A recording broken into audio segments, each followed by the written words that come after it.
Crônicas do Amanhecer. Por Feijão Centro Espírita Allan Kardec. Balneário Gaivota, 22 de março de 2019.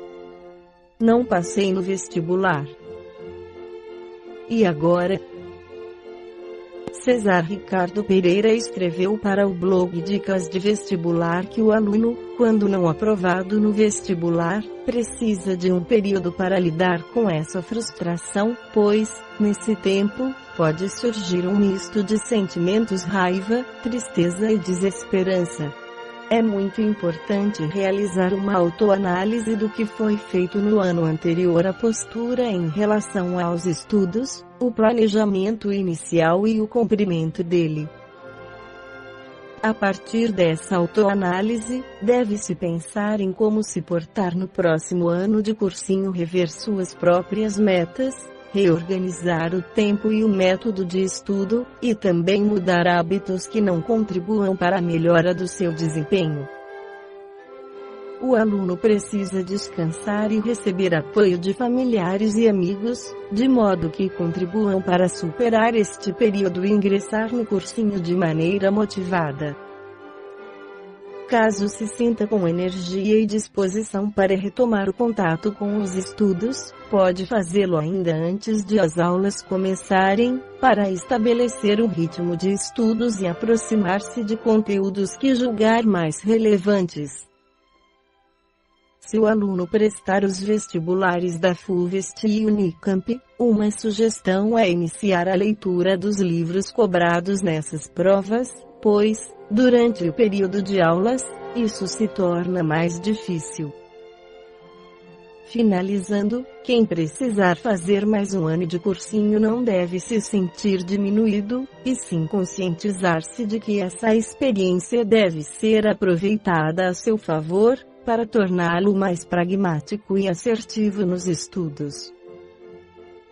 O livro Entendendo a Vida, as Questões Existenciais e o Pensamento Espírita, de Marcos de Mario, esclarece sobre diploma e profissão, dizendo que no final do século XX foi sancionado por especialistas de várias áreas que estamos na sociedade do conhecimento, onde uma boa coleção de títulos acadêmicos, com especializações e capacitações constantes, será o diferencial, garantindo uma boa colocação profissional e consequente status social.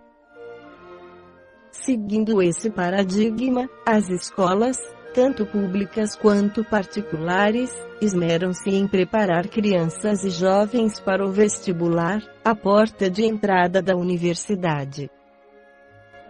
Entretanto, algumas realidades se contrapõem a esse paradigma. Não temos mercado profissional para absorver toda essa mão de obra acadêmica, os jovens mostram-se imaturos na escolha do curso universitário e da profissão a seguir, a grande maioria dos diplomados pelo ensino superior perde-se na multidão, sem nenhum destaque, sem nenhuma contribuição de maior valor às ciências e à sociedade. Para que serve o diploma universitário? Qual o significado do título acadêmico?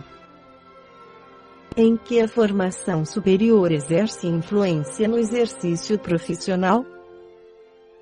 Se o presente e o futuro da humanidade são o conhecimento e o domínio de tecnologias, porque isso não faz diminuir a corrupção, a injustiça social, a miséria, os conflitos, o desequilíbrio ecológico e tantos outros males.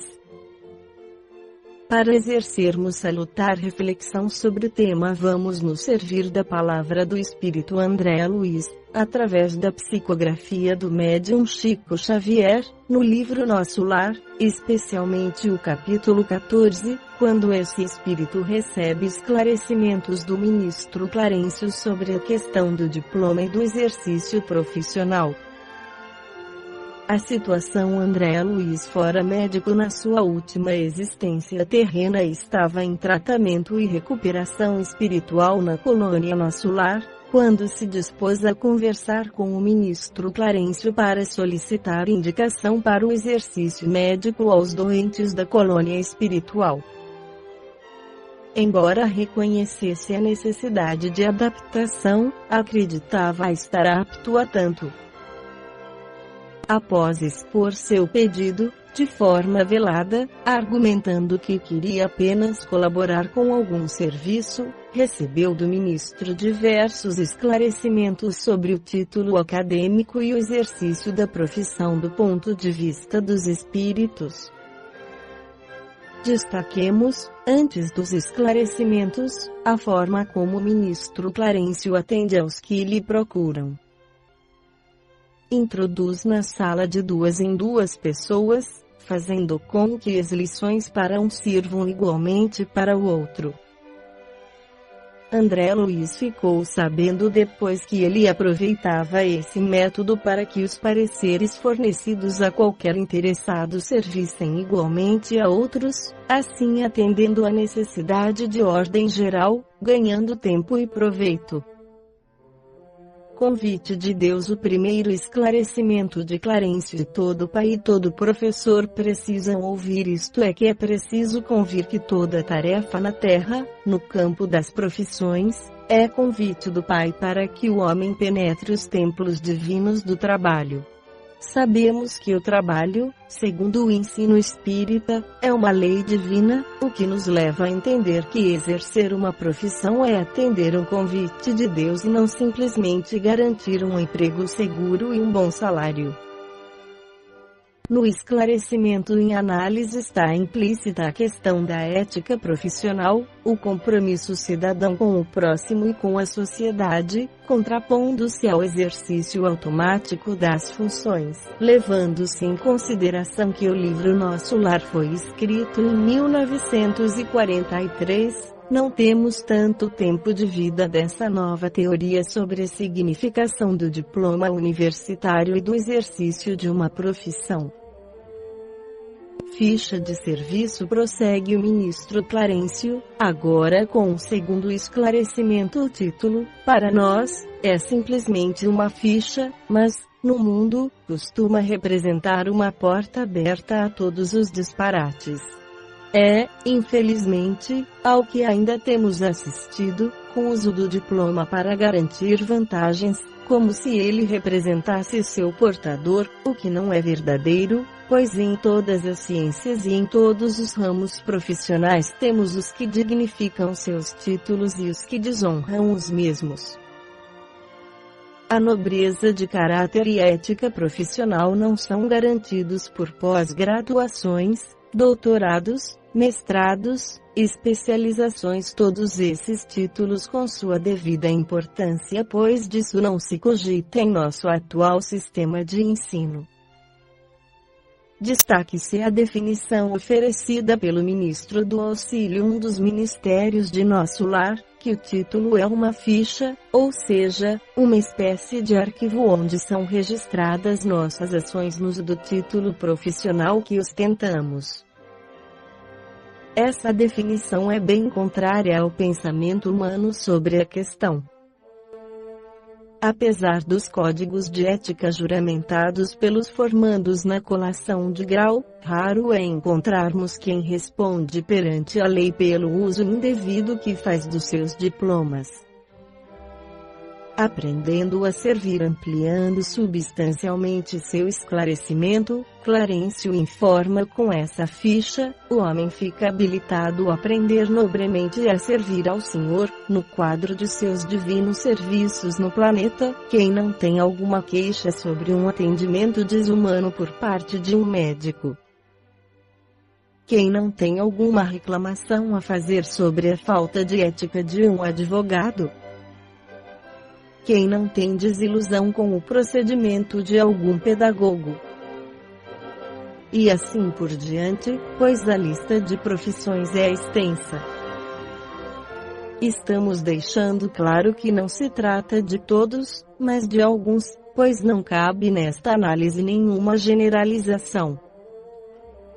Quando compreendermos que o trabalho, e qualquer ocupação útil recebe essa classificação por parte dos espíritos superiores em O Livro dos Espíritos, questão 675, é oportunidade constante de aprendizado e não de demonstrar conhecimento e exercer autoridade sobre os outros, e que servir a Deus na construção do bem comum é estar de acordo com a lei divina. Então, quando tivermos essa compreensão, a responsabilidade profissional, a conduta ética e o comprometimento com a vida farão do diploma uma ficha de serviço abençoada pela luz do amor.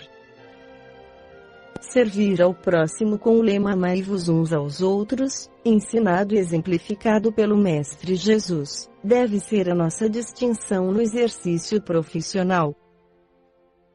A lição é André Luiz quem nos dá ensejo para uma reflexão final, ao comentar: após as colocações de Clarencio fiquei atônito. Não conhecia tais noções de responsabilidade profissional. Assombrava-me a interpretação do título acadêmico, reduzido à ficha de ingresso em zonas de trabalho para cooperação ativa com o Senhor Supremo. Esse pensamento de André Luiz surge depois que o ministro Clarencio faz uma série de considerações sobre a profissão médica, as quais podemos resumir no seguinte: meu irmão recebeu uma ficha de médico. Penetrou o templo da medicina, mas sua ação, lá dentro, não se verificou em normas que me autorizem a endossar seus atuais desejos. Como reconhece agora, o médico não pode estacionar em diagnósticos e terminologias. Há que penetrar a alma, sondar-lhe as profundezas. Muitos profissionais da medicina, no planeta, são prisioneiros das salas acadêmicas, porque a vaidade lhes roubou a chave do cárcere. Raros conseguem atravessar o pântano dos interesses inferiores, sobrepor-se aos preconceitos comuns. Lembremos que essas palavras são aplicáveis a qualquer profissão, justo refletirmos com profundidade sobre o que fazemos com nossos títulos acadêmicos, pois, repetindo o escritor Pedro de Camargo, não é de conhecimento que precisam os homens da atualidade, responsáveis pela situação aflitiva dos dias que correm, é de sentimento. É por tudo isso que damos razão a J. Herculano Pires, quando, estudando sobre a questão das provas e títulos acadêmicos, mostra que, diante da doutrina espírita, a prática, o fazer, deve ser sobretudo moral, e que isso depende inteiramente da capacidade do educando de aplicar o conhecimento adquirido e não de ostentar esse ou aquele diploma. Pense nisso. Esta foi a crônica do amanhecer de 22 de março de 2019, por Feijão Centro Espírita Allan Kardec.